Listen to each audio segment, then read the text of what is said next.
Ô Sandro, o maior exemplo de maniqueísmo está nas religiões.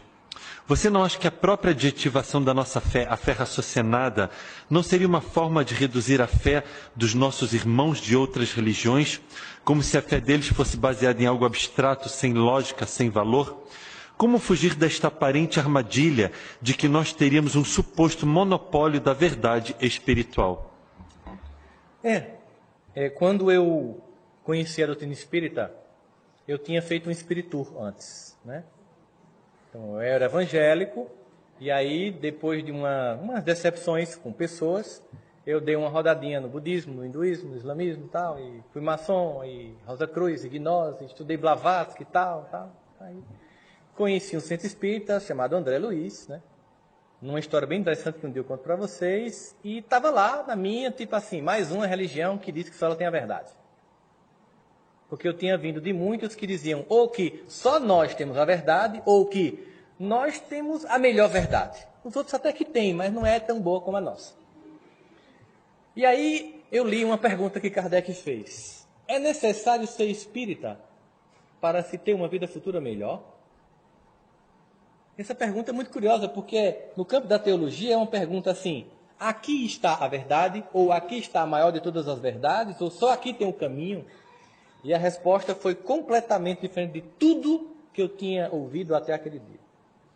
Se assim fosse, estariam condenados todos os que não tiveram ensejo de conhecer o Espiritismo. Somente o bem garante ao homem uma vida futura melhor.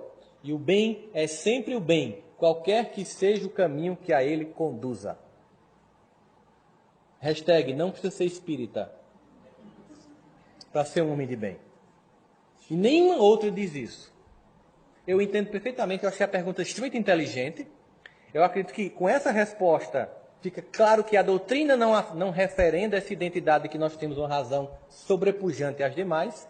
Mas quando Kardec lança a mão da ideia de fé raciocinada, possa ser que nós, do movimento espírita, hajamos com preconceito de nos imaginar melhores ou mais cultos do que os nossos irmãos de fé no cristianismo ou de outras religiões. É um problema nosso.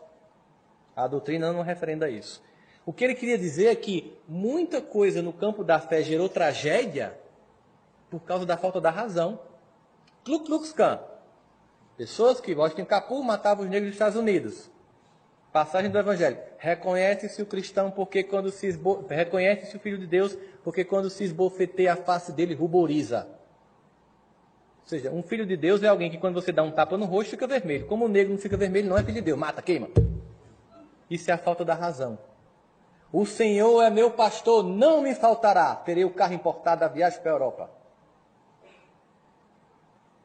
Isso é falta de lógica. O Senhor é meu pastor, nada me faltará. É uma tradução equivocada. Ele não me faltará, mesmo que falte tudo.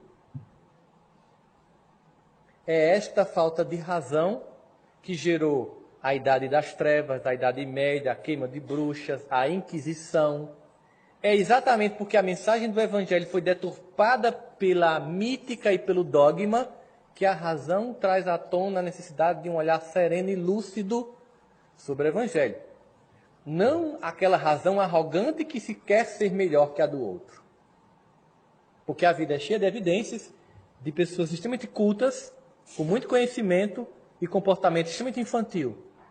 E eu conheço pessoas que nem alfabetizadas são e pautam a vida com uma maturidade e uma dignidade impressionantes. E eu tenho certeza que muitos de vocês experimentam a mesma coisa. Pessoas cultas, extremamente infantis, e pessoas sem conhecimento acadêmico e extremamente grandiosas. Porque cultura, ela ajuda, mas não transforma a moral de ninguém. Muito pelo contrário, às vezes o excesso da cultura dá uma arrogância que faz com que você se auto-justifique. Talvez aí sim a pergunta seja inteligente. Nós não podemos achar que nós somos superiores aos nossos irmãos do campo da fé, porque nós buscamos uma razão que muitos deles não buscam. Isso não nos torna melhor. É o bem, e somente o bem, que vai nos tornar melhor do que os outros. E quanto melhor a gente fica, menos a gente acha que é melhor que o outro, porque a gente entende que aquele irmão está num ponto que a gente já teve e que a gente vai trazer ele para caminhar com a gente também.